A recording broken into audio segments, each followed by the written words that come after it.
Mga kaibigan, isang magandang araw po sa ating lahat, no? Sa araw po na ito, isang magandang hapon po sa ating lahat. We need to answer some questions about the BWC here because and every time now and then we need to answer and we are accountable for any actions that we need to understand in every operations, especially for those people who are engaging in operations in, like for example, to our police officer po in this country here in the Philippines. So hi to all of you.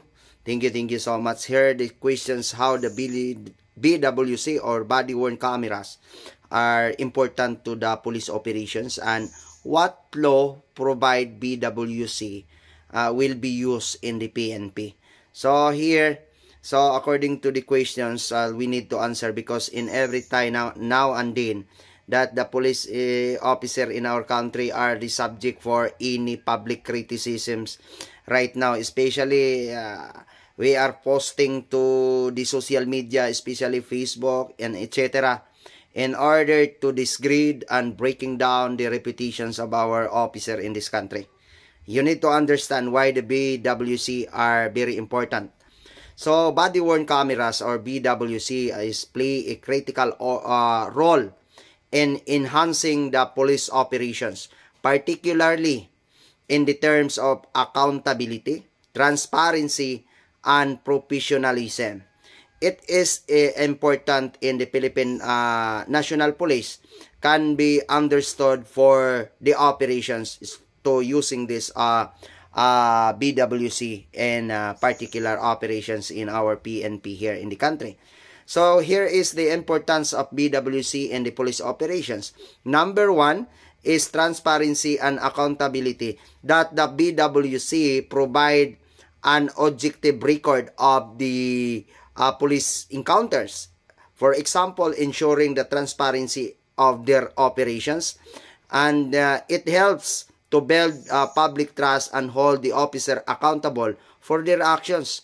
So every time now and then, because we are in the highly developing technologies around the world, so the PNP also here in the country are using for this in order to build a public trust and hold the officer accountable for their actions. So number two is an evidence collections, and that the BWC can record a real times of events, serving invaluable evidence in the criminal investigations and court proceedings, that to ensures the proper documentations of the police actions and suspect behaviors.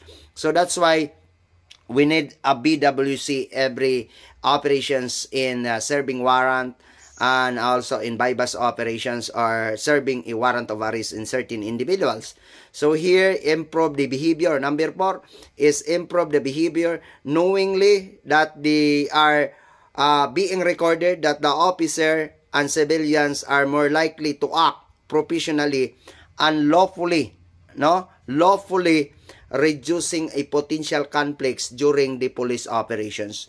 So number five, the training and evaluations for every footage from the BWC can be used to evaluate a police operations to improve training methods and the identity of areas needing to be improvement.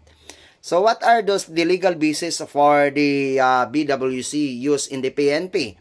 So here is the legal basis here in the country, here in the Philippines, that being used as a BWC and the guiding in the Philippine National Police Operations, especially in Republic Act number 11479, known as a Republic Act of Anti-Terrorism Act of 2020, and Republic Act 7438, alongside there are directives and operational guidelines issued by the PNP. So number one is Supreme Court mandate in People versus Sapla.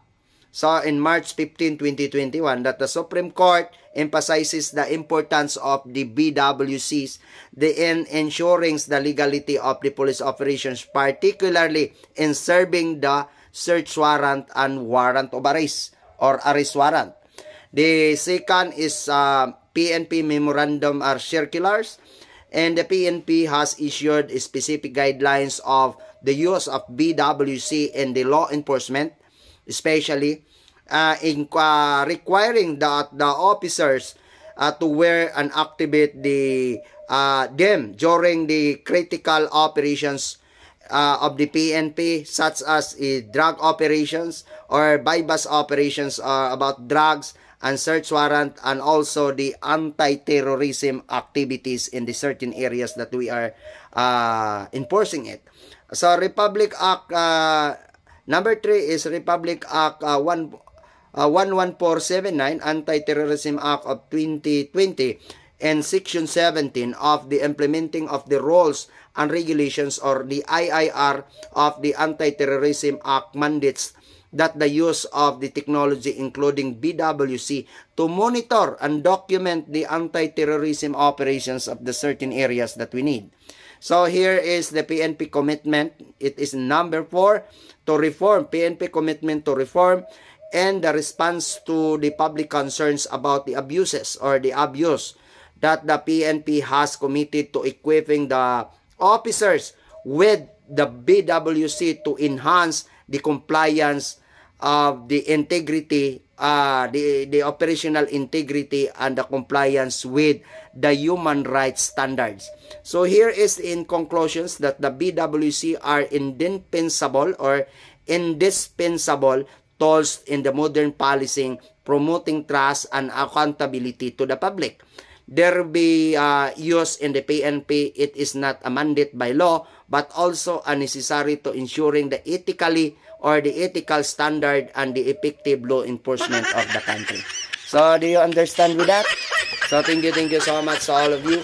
So, I hope sana kasi kawawa yung mga puliso natin. Palagi na lang binabati because they are subject in every time now and then.